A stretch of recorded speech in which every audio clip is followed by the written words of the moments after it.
네, 출애굽기 23장입니다. 출애굽기 23장에 1절부터 9절까지는 공의에 대한 법인데, 하나님은 공과 의를 행하시는 분이시지요.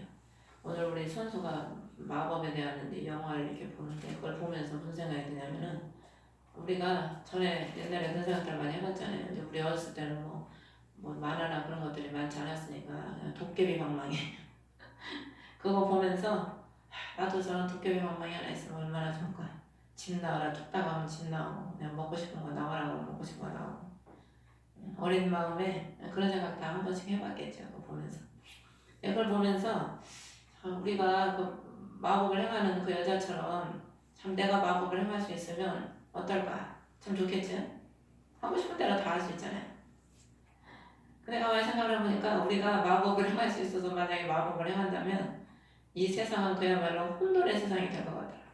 왜 그러냐면은 좋을 때는 막 아름답게 해놨다가 또 기분 나쁘면 또 그냥 다 암흑으로 만들어놔. 사람도 내 마음에 들면은 그 사람 아름다운 옷 입혀놨다가 마음에 안 들면 그냥 뱀이나 도마도로 그냥 확 만들어버리고, 그냥 기분 따라 그냥 바뀔 거 아닙니까 세상이. 공의는 없어져. 그냥 공의는 없으면 어느 정도 그런데 공의가 있겠어요.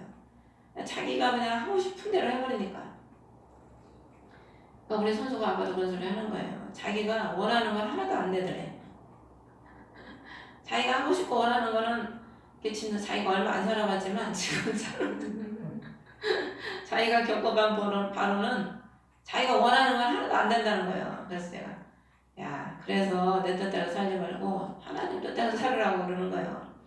내 뜻대로 사는 삶은 결국에는 사망이고, 주님의 뜻대로 사는 삶이 생명이기 때문에 하나님이 그거 알게 하시려고 그렇게 하는 거죠. 그랬더니 이제 요즘에는 많이 그래도 깨달아서 대화를 많이 하는데, 그래도 많이 깨닫고 인정을 하고, 어제는 뭐 사도 바울 영화를 보는데 맨 마지막에 그 하얀 옷을 입고 예수님이 저쪽에서 오는데 계속 보고 있는데 뭐 사도 바울이 죽어도 아무 느낌도 없었는데, 그 예수님이 저쪽에서 오시는 그걸 딱 보는데 감자전 처먹다가 눈물을 엄청 흘렸다나. 감자전이 남아있더라고 접시에. 그래서 아니 그걸 먹으면서 이제 감자전을 지가 해가지고 이제 먹으면서 그걸 보다가 막판에 예수님이 저쪽에서 오는데 주체할 수 없이 그냥 꺽꺽거리고 울었대요. 감자전 먹다가, 감자전 처먹다가 눈물을 한 바가지를 흘렸다고. 자기도 신기하다고. 하나님의 은혜지, 하나님의 은혜. 그래서 우리가 마지막에, 참 인생의 마지막에 누구를 보느냐, 그게 가장 중요한 거 아니겠습니까? 마지막에 마귀가 우리 데리러 와서 지옥으로 끌고 가면 얼마나 불행한 인생입니까? 근데 마지막에 그리스도께서 우리를 영접하시려고, 그래서 스데반이 순교당할 때 뭘 봅니까? 하나님께서, 예수 그리스도께서 하나님 우편에서 서 계시면서 자신을 영혼을 받으시려고 서 계신 것을 스데반이 보잖아요. 그 우리가 그리스도를 위해서 살다 보면은 그 마지막에 그리스도께서 우리한테 오시는 거 뭐 이미 와 계시지만, 이제 우리가 육으로 주님을 만날 때 그리스도를 우리가 보게 되는 거죠. 그래서 우리 하나님은 공의의 하나님이기 때문에 우리가 행한 대로, 오늘 보면은 가난하다고 해서 소송에서 호의를 보이지 말고, 또 가난하다고 해서 소송에서 재판을 굳게 하지 말라는 거예요.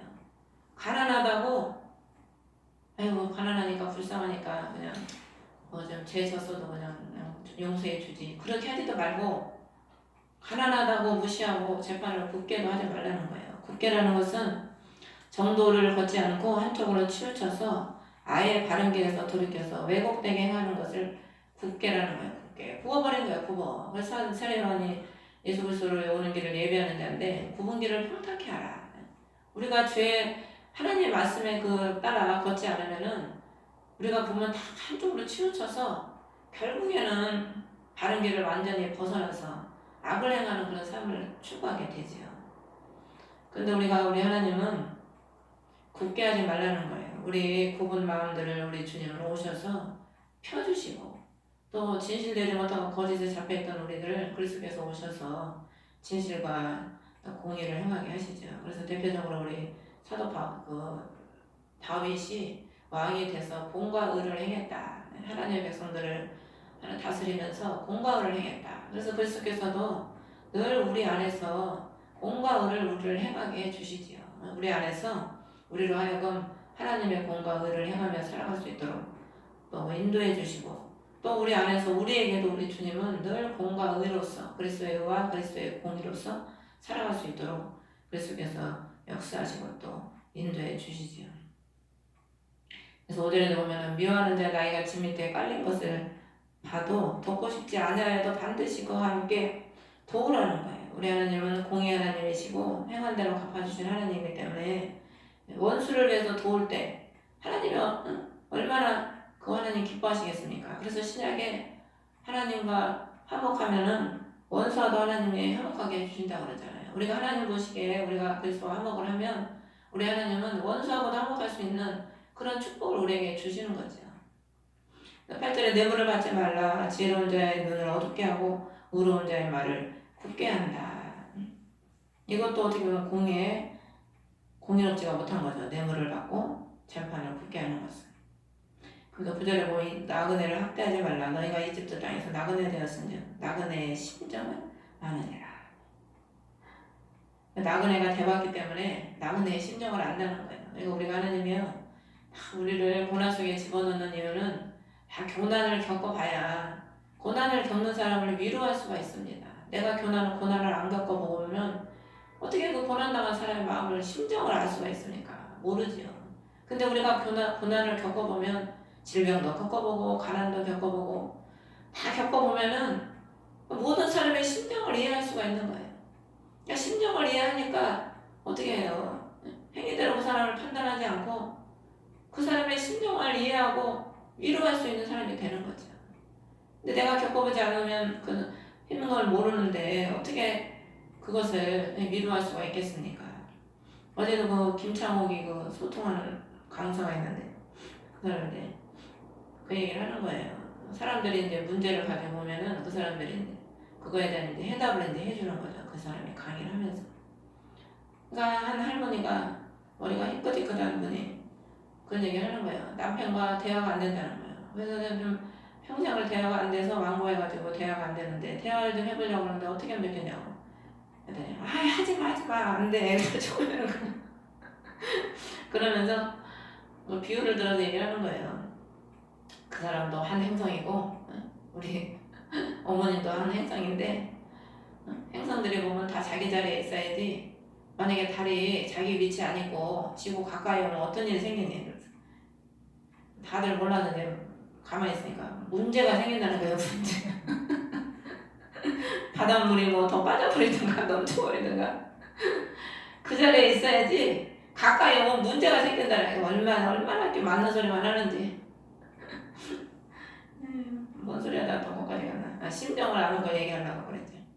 그러니까 이제 자기도 그 강사도 그런 걸 많이 겪어본 거예요. 자기가 가정에서 아버지가 엄마를 맨날 두들겨 패고, 아버지가 또 청각장애인이고 그래가지고 못 알아들으니까 답답하니까 이제 주먹이 먼저 맨날 나갔나 보지.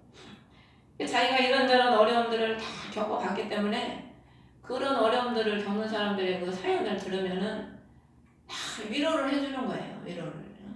그러니까 그 사람들이 뭐 당장 무슨 문제가 해결되지 않죠. 솔직히 우리 인간사회 문제가 뭐 이렇게 하시오 한다고 그게 해결됩니까? 그때는 그렇게 해야지 그러고 갔다가 또 열받으면은 다 잊어버려. 언제 뭐 그러냐, 언제 내가 그런 소리 들었냐. 열받으면 생각도 안 나, 생각도.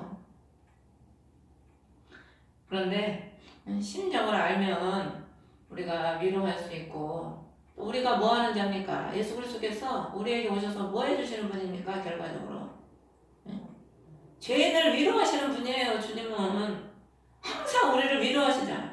우리가 어떤 처지에 있든지, 어떤 주님 앞에 뭐 작든 크든 주님 앞에 우리는 부족한 모습뿐인데, 우리 주님은 그런 우리를 늘 위로해 주시는 거예요.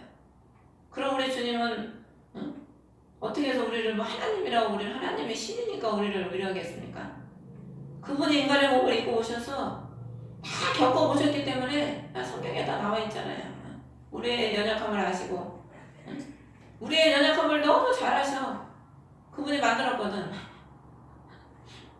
만드셨고 자신이 또 인간으로 오셔서 다 겪어보셨기 때문에 우리의 추위와 가난과 질병과 아픔과 고통과 근심과 우울과 모든 것들을 다 아시고 늘 위로해 주시죠. 위로. 그렇기 때문에 그 위로로 우리가 사는 거죠. 우리 주님은 우리의 심정을 너무나 잘 아셔서 늘 위로해 주시고 그리스도의 우리를 위로를 받으니까 늘 원수를 맨날 보고 살아도 그리스도의 위로 때문에 안 돌고 그냥 제정신으로 살아가는 거죠.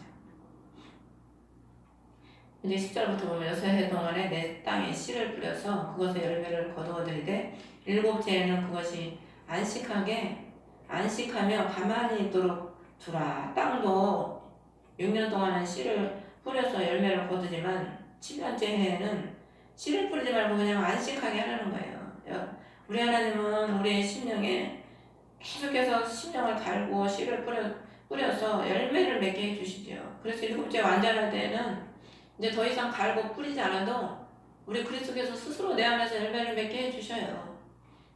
그 기간 동안 이제 하나님이 우리를 성장시키는 그 기간 동안이 힘든 거지.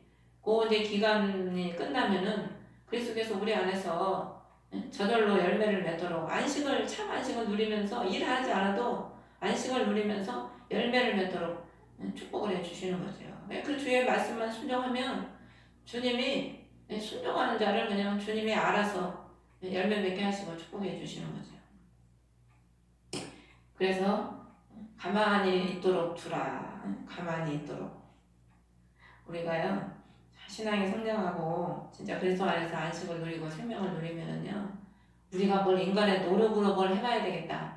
인간의 노력으로 뭐 축복을 받아보고 인간의 노력으로 뭘 해봐야 되겠다는 그런 생각이 점점 좀 사라져요.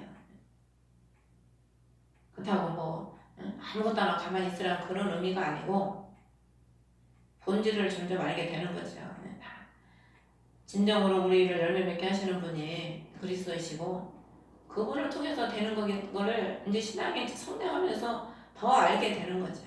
나를 다 내려놓고 나를 비우고 오직 내 안에 그리스도를 채워서 그분이 일하시도록 그분이 내 안에 채워져야 내가 더 큰 안식을 누리거든. 그러면은 주님은 다 하시는 거야. 주님이 일을 하시는 겁니다. 주님이 그랬잖아요. 너희는 너희 자식이 돌을 달라면 생선을 달라면 뭐 뱀을 주고 떡을 달라면 돌을 줄 자 어딨냐. 하물며 나의 천국께서 너에게 있어야 할 것을 모르시겠느냐. 우리 아버지신데 다 아시고 주신다는 거죠. 그래서 모든 포도원과 올리브밭도 그와 같이 할지니라. 그래서 안식과 기쁨을 누리도록 우리 주님은 우리를 축복해 주시는 거죠. 그래서 11절에도 엿새 동안에 일을 하고 일곱째 날에는 안식하라. 나귀가 안식할 것이며 여종의 아들과 나그네가 언기를 회복하리니. 우리가요 이 세상 살아가는 삶이 얼마나 수고하고 무거운 짐이 많습니까? 근데 우리가 그리스도의 안식을 누리면 이 우리가 살아가는 수고하고 무거운 인생의 삶에서 또 힘을 얻는 거야. 힘을. 독수리 같은 세월을 주님께서 또 주시는 거죠.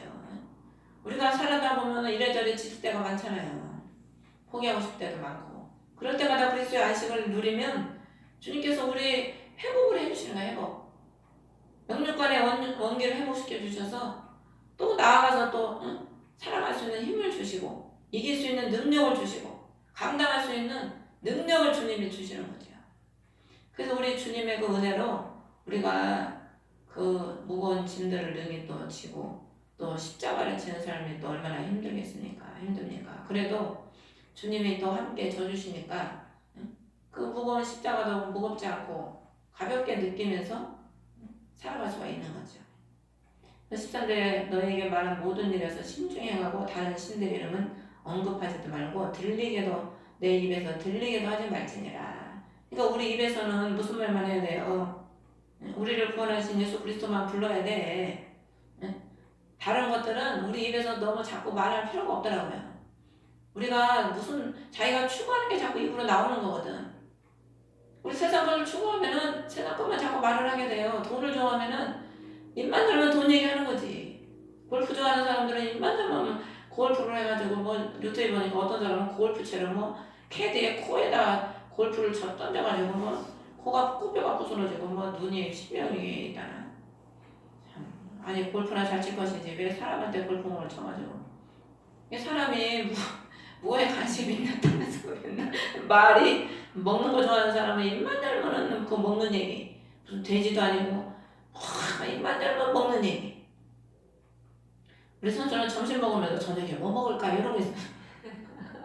너는 어떻게 먹으면서도 또 먹는 얘기를 해야 되나? 내가 먹는 걸 제일 좋아하니까 이러고 있어. 그러니까 우리 입에서는 뭘 말해야 됩니까? 우리를 구원하신 예수 그리스도, 우리의 구원자이신, 우리의 기쁨이신, 우리의 영원한 생명이신 예수 그리스도만 불러야지 뭐. 우리 그래야 우리의 기쁨이 있고 안식이 있고 소망이 있으니까. 다른 거 불러봤자 소망이 없어요. 주님만 불러야 소망이 생긴다니까. 그러면서 이제 14절부터 19절까지는 이제 새 명절에 대한 법을 이제 말씀하십니다.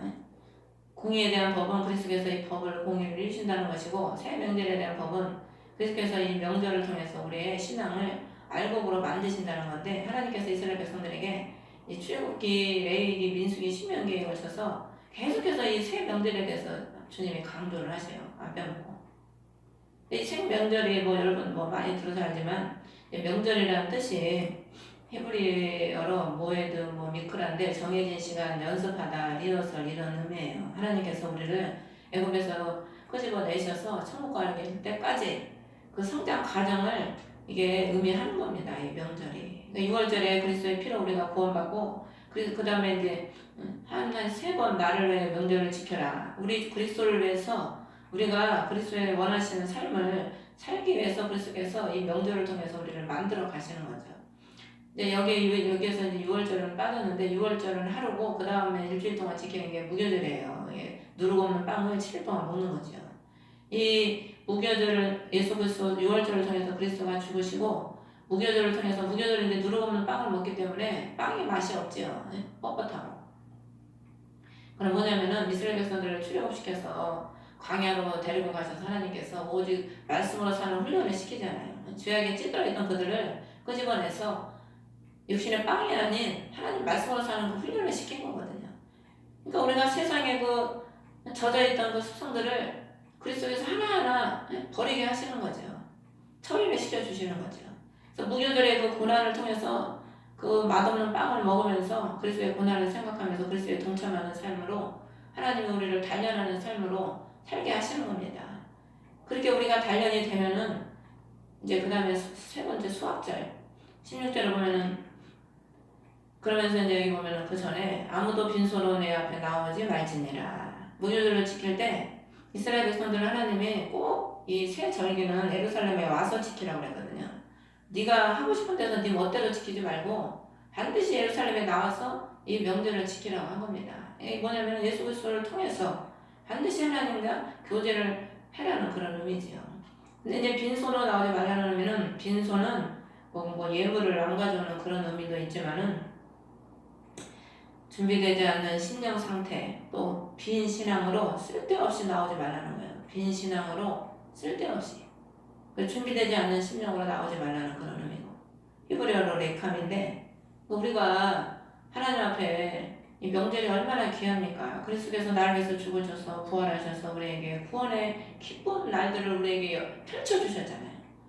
죽을 수밖에 없는 우리의 삶이 절망의 삶인데 그 삶에서 우리를 구원하셔서 기쁨의 천국으로 가는 그 문을 활짝 열어주신 거거든요. 그리스도께서. 그러면 우리가 하나님께 나올 때 쓸데없이 나오면 되겠습니까? 항상 우리가 하나님께 나올 때는 예배를 드릴 때도 그렇고 하나님께 나올 때는 늘 감사하는 마음, 사모하는 마음, 그리스도를 기뻐하는 마음 내 심령을 우리 주님께 드리고 주님께 말씀을 통해서 그리스도와 교통하고 그리스도를 누리고 우리가 그렇게 살기 위해서 나와야죠. 하나님 앞에 아무 생각 없이 의미 없이 쓸데없이 나와왔다가는 그냥 쓸데없이 아무 이유도 없이 또 돌아가는 거죠. 그러니까 행위의 종교생활을 하는 겁니다. 그렇게 사는 사람들은 진정으로 그리스도와의 교통이 없고 그냥 행위의 종교 생활을 하는 거죠. 그래서 16절에 보면 밭에 뿌린 바 내 수고의 첫 열매 수확절을 지켜라. 이 수확절은 이제 오늘날 태양력으로 3, 4월인데 이때 이제 보리 추수를 하는 때죠. 이제 수확절은 이때 이제 오순절을 의미하는 겁니다. 오순절. 그 이때 열매를 이제 첫 열매를 거둘 때 내가 밭에서부터 수고하여 얻은 것을 거두어 드리는데 한 해의 끝에 있는 또 수장절을 지켜라. 그러니까 첫 열매를 거둘 때 수확절 그때도 하나님께 드리고 나와서 하나님께 감사를 하고 또 한 해의 끝에 있는 수장절은 이제 우리 태양력으로 9월, 10월 달인데 이때는 이제 과일을 수확하는 때입니다. 과일. 근데 이제 수장이라는 뜻이 뭐냐면은 거두어 들여서 깊이 간직한다. 이런 의미예요. 우리가 가을에 열매를 걷어서 어떻게 합니까? 겨울을 대비해서 그걸 간직했다가 창고에 간직했다가 겨울을 넘기잖아요. 그러니까 이게 보면은 하나님이 그 연단의 과정을 통해서 우리를 열매 맺게 하시고 또 하나님이 그리스도를 통해서 우리를 참 열매 잘 알고 오게 되셔서 마지막 해 끝에 그러니까 우리가 삶의 끝에 그리스도께서 우리를 거둬들이시는 거죠. 거둬들여 알고. 그래서 계시록에 14장에 보면은 내 낯을 휘두르라 열매가 익었다. 또한 우리 그리스도께서는 우리를 성장시키셔서 자신의 그 나라의 또 품에 우리를 깊이 간직하셔서 이 땅에 환란이 올 때 그리스도가 없는 자들은 다 환란에 던져지잖아요. 근데 그리스도가 함께하면은 환란 속에서도 머리털 하나도 상치 않죠. 다니엘의 세 친구처럼 7배나 뜨거운 그 불 속에 들어가도 인자 같은 이가 함께 하시잖아요. 함께 하시니까 머리털 하나도 거슬리지 않는 거죠. 그리스도께서 그들을 다 품어주시는 거죠. 간직해 주시는 거죠. 그래서 우리도 주님이 우리를 그렇게 알고 만드셔서 우리를 그리스도의 품에 깊이 간직해 주시고 품어주시고 우리 그리스도께서 그 벗개에 보면은 모세 성막에 보면은 지성소에 그 벗개에 두 천사가 날개를 펼치고 그 벗개를 이렇게 덮고 있거든. 그게 긍휼의 보좌입니다. 긍휼의 보좌. 그리스도께서 우리를 다 덮고 있는 거예요. 간직해 주시는 거죠. 그래서 저와 그 아비가일이 다윗을 만나러 갈 때 그러잖아요. 다윗이여 하나님이 당신을 생명싸개로 보호하고 있다고. 아비가일은 지혜로운 여인이라 하나님의 섭리를 아는 거죠. 다윗이 지금 환란을 받고 있지만 생명싸개로 하나님이 보호하고 있기 때문에 사울이 아무리 죽이려고 쫓아다녀도 당신은 하나님이 지키고 계십니다. 그 얘기를 하는 거거든. 원수는 오늘날에 우리를 얼마나 공격하고 넘어뜨리고 죽이려고 합니까? 그렇지만 우리 그리스도께서는 우리를 사랑하시고 우리를 그리스도의 첫열매, 그리스도가 첫열매예요. 부활의 첫열매. 그래서 우리도 그리스도에 붙은 자는 그리스도와 함께 첫열매가 돼서 부활의 영광에 누리게 되는 거죠. 그래서 계시록에 첫 부활에 참여하는 자가 복이 있다. 첫열매라고 그랬거든. 그러니까 우리가 지금 첫열매가 되기 위해서 우리가 지금 예배하고 리허설하고 있는 거야. 리허설. 연습하고 있는 거야. 연습. 그리스도와 함께 지금 연습하고 있는 거죠. 그 과정으로 만들어가고 있는 거죠. 그래서 계시록에 보면 천상의 예배가 나오듯이 우리가 이렇게 주님과 함께 지금 잘 단련받으면서 리허설하면서 연습하면서 가면은 나중에 계시록 14장에 보면은 그 노래를 능히 배울 자가 없다고 그러잖아요. 14만 4천밖에는. 우리가 뭘 할 때 연습을 하고 많이 리허설을 해봐야 그걸 잘할 수 있지. 안 해본 사람이 뭘 할 수 있겠습니까? 그러니까 우리가 그리스도와 함께 살아가는 자들은 마지막에 그리스도와 함께 영원한 안식과 생명을 누리게 되는 거죠. 그래서 16절에 보면 첫 열매 수확절도 지키고 한 해 끝에는 수장절도 지키고 이게 첫이 나오고 끝이 나오잖아요. 그러니까 알파와 오메가 되시는 분이 예수 그리스도신 거예요. 계시록에 나는 알파 오메가라. 열매를 맺게 하시는 분이 그리스도신 거죠. 시작도 그리스도께서 하시고 열매를 맺게 하셔서 끝마치는 것도 그리스도가 하시는 거예요. 그래서 말씀의 시작도 창세기 1장에 주의 말씀을 통해서 창세기가 시작되고 또 아멘 주 예수여 오시옵소서 그리스도께서 마치심으로 마쳐지는 거죠. 그러니까 우리의 구원도 그리스도께서부터 시작돼서 또 우리가 영원한 전성에 들어가서 이 구원의 여정을 끝마치는 것도 다 예수 그리스도를 통해서 이루어지는 겁니다. 근데 우리가요, 날들을 지키는 자와 절기를 맞이할 수가 있어요.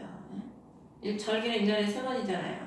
날들을 지키고 날들을 보내는 자가 달을 넘길 수가 있고 해를 넘길 수가 있고 절기를 맞이할 수가 있는 거거든요. 그러니까 우리가 신앙생활을 하면서 날도 못 넘겨서 어떤 사람은 이날에 어떤 사람은 저날에 실족한 사람이 얼마나 많습니까? 그러면 기쁜 날을 맞이할 수가 없는 거죠. 그 사도 바울과 함께 복음을 위해서 살다가 대만 가면 누군가는 사도 바울이 그러잖아요. 세상을 사랑해서 나를 버리고 갔다고. 아니 그리스도를 위해서 살겠다고 끼껏 따라다녀놓고 따라다니다 보니까 이게 너무 힘들거든. 그리스도를 위해서 산다는 게 말같이 쉬운 게 아니잖아요. 우리는 이렇게 사는 것도 힘든데 그 당시에 주를 위해서 다 버리고 휘박받아가면서 산다는 게 어떻게 말같이 쉽습니까? 우리는 말로 들으니까 그냥 대충 이해는 하지만 우리는 안 겪어봤으니까 모르지요. 그냥 버리고 가버리잖아요. 그 사람 뿐입니까? 버리고 간 사람들이.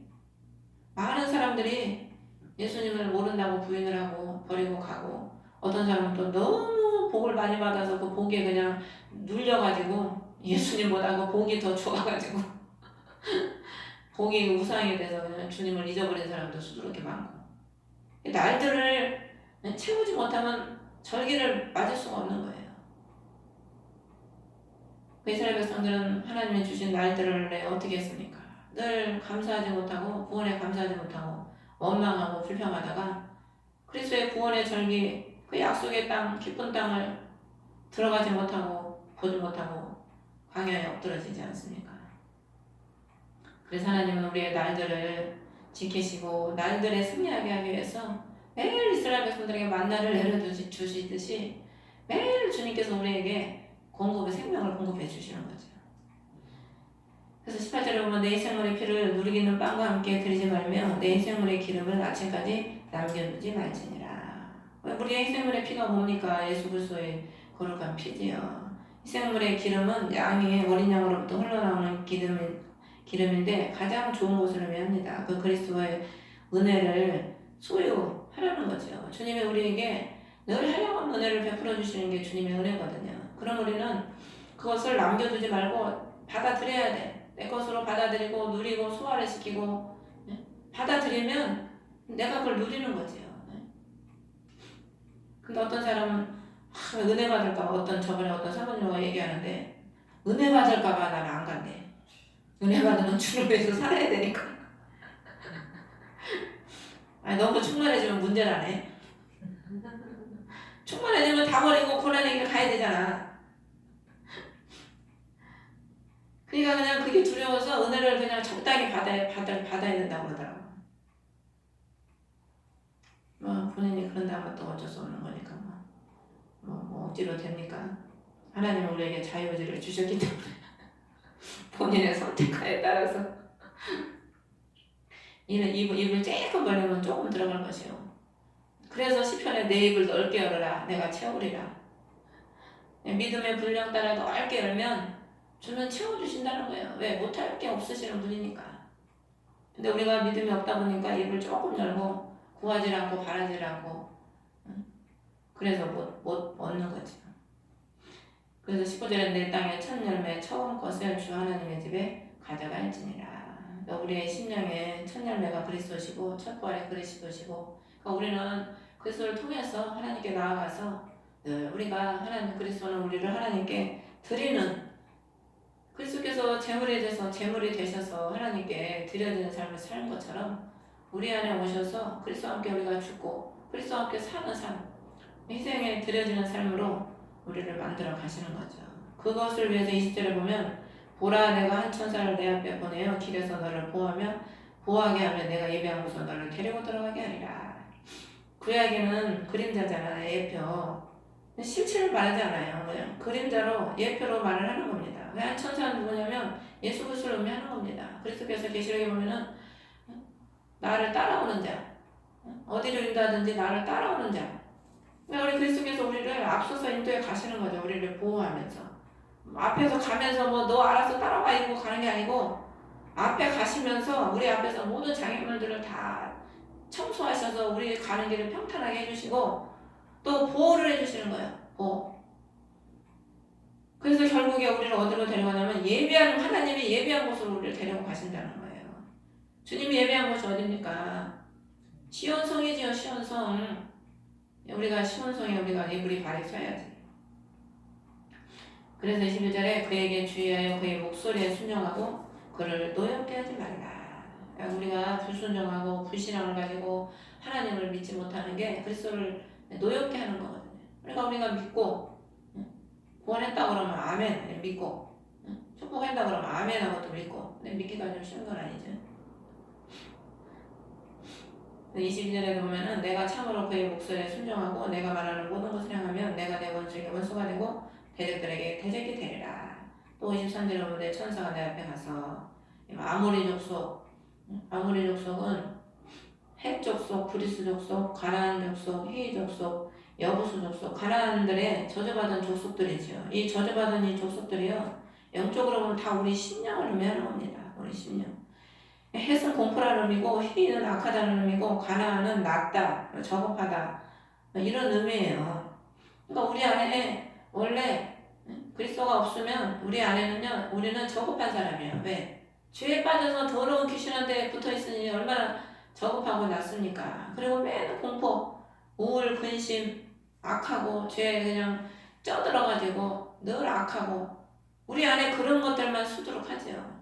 근데 여호수아가 들어가서 그 족속들을 하나하나 다 쳐서 진멸을 시키듯이 우리 예수 그리스도께서 우리 안에서 저주받은 족속에게 데리고 들어가서 내가 그들을 끊어버린다 그랬잖아요. 예수께서 십자가에서 나무에 달린 자는 저주를 받은 자라고 그랬거든요.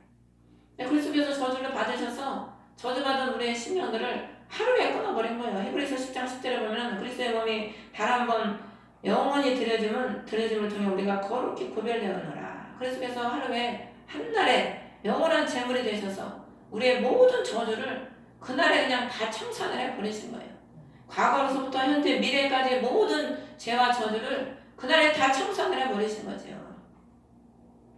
그리스도에서 그냥 끊어버려 주신다는 거예요.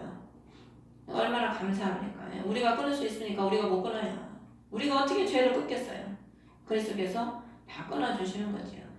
그러므로 저와 여러분들은 다 구원받은 백성으로서 이미 저주가 다 끊어진 백성으로서 그리스도의 기쁨과 평강을 누리면서 살아가시기를 주의 이름으로 축원합니다. 하늘에 계신 우리 아버지 이름이 거룩히 여김을 받으시고 나라의 마음이시며 뜻이 하늘에서